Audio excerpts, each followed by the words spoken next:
یہ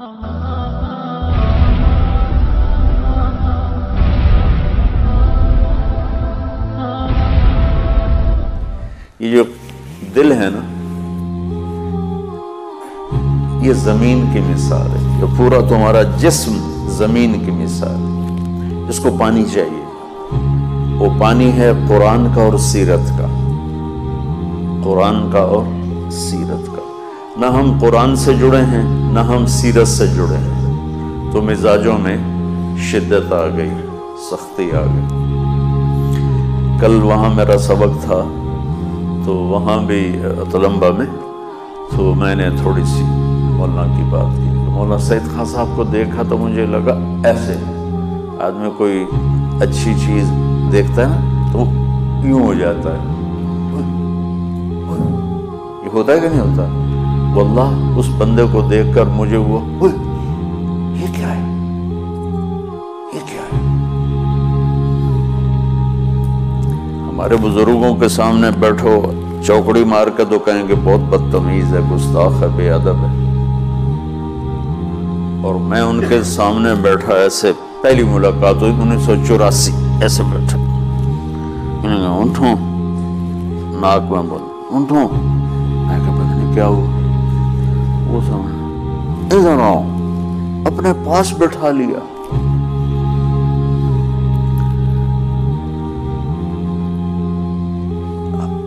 ہمارے ماحول میں تو ہے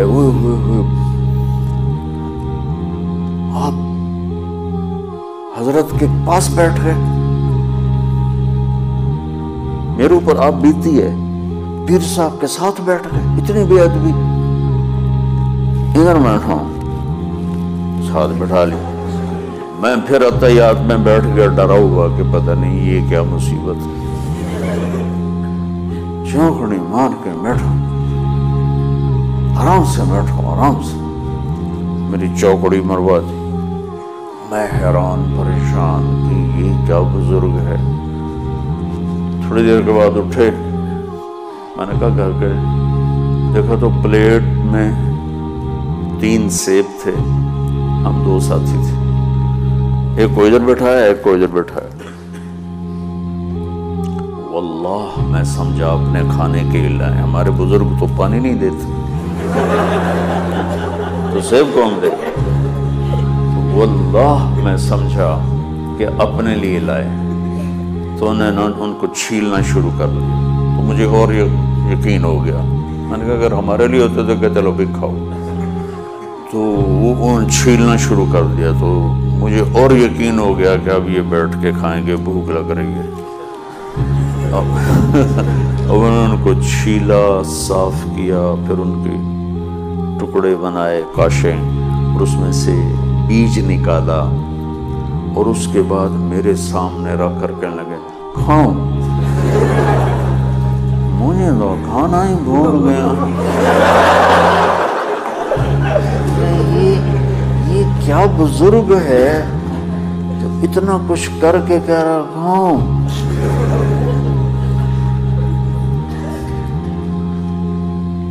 ہم نے یہاں دیکھا ہوا تھا، تھوڑا سا اونچا بولو تو ملازم خدام اتنے بے ادب اونچا بولتے ہو حضرت کے سامنے، حاج صاحب کے سامنے۔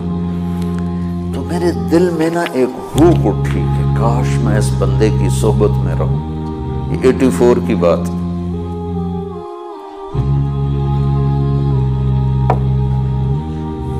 1986 میں سعودی گورنمنٹ نے ان سے لیا عہد نامہ کہ یہاں میں لکھ کے دو کہ آپ تبلیغ کا کام نہیں کرو گے۔ انہوں نے کہا نہیں یہ میں نہیں لکھ کے دیتا۔ انہوں نے کہا پھر ہمارے ملک سے نکل جاؤ۔ کہا نکل جاتا ہوں۔ تو انہیں سعودی پاسپورٹ لے لیا، پاکستان آ گئے۔ میں سمجھتا ہوں اللہ نے انہیں صرف میرے لیے بھیجا تھا۔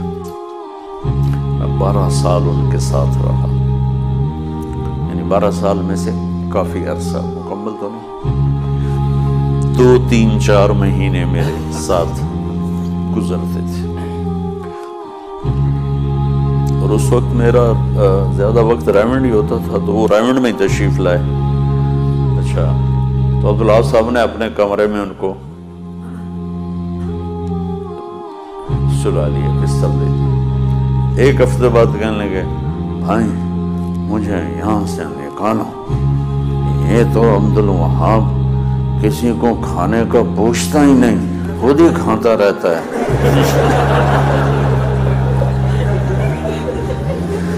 میں یہاں نہیں رہتا۔ تو جا کے نا عربوں کے کمرے میں بستر ڈال دیا، اتنا بڑا انسان، اور عربوں کے کمرے میں عام مسافروں کی طرح بستر ڈال دیا۔ پھر جلدی جلدی راون والوں نے ان کے لیے اندر کمرہ بنوایا، تو پھر وہ ان کو اس میں شفٹ کیا۔ ان کا دسترخوان ایسے چلتا تھا جیسے پانی چلتا ہے۔ اور مجھے زندگی میں ایک دفعہ ناراض ہوئے، اور کس بات پر؟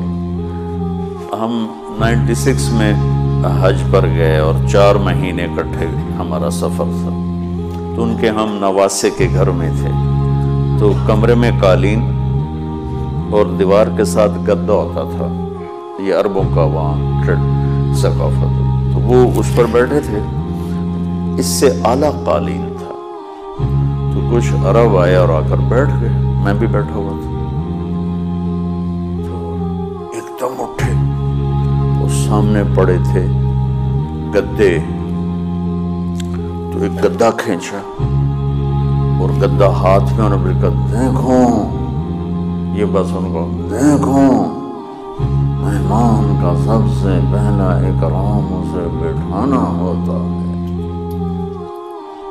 میں نے کہا اتنا اعلیٰ قالین بچھا ہوا ہے، اس پہ کسی گدے بچھانے کی کیا ضرورت ہے؟ لیکن جو کہ خود گدے پر بیٹھے تھے تو انہوں نے وہ گدا کھینچا، ان کے سامنے بچھایا، ان کو بٹھایا، اور میں لگا کہ زمین پھٹے اور میں اس میں غائب ہو جاؤں۔ میرے مزاج میں جو اللہ نے نرمی پیدا کی، اور درگزر، محبت، غیبت سے بچنا، جو کچھ بھی اللہ نے مجھے دیا، آپ تو میرے بچے ہو، میں نے کیا فخر کر، یہ اس بندے کو دیکھ کر، یہ چیزیں پڑھ کے نہیں آتی،